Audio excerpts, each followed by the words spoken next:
Here's how you can use the audio effect gate to create new rhythmic patterns. This example, I'm triggering an audio clip via MIDI, triggering the MIDI notes.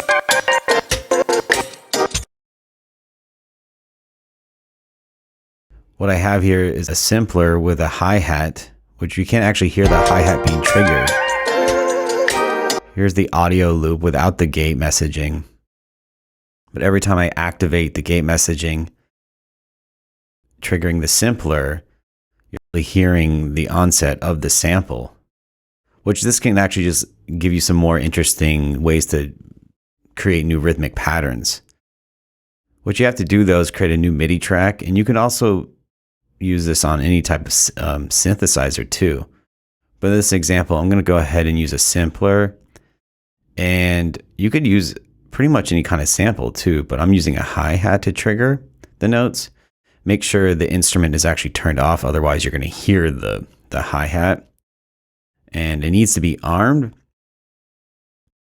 You need to open up the gate and activate the sidechain toggle, the audio from, which needs to come from your sample or your synth.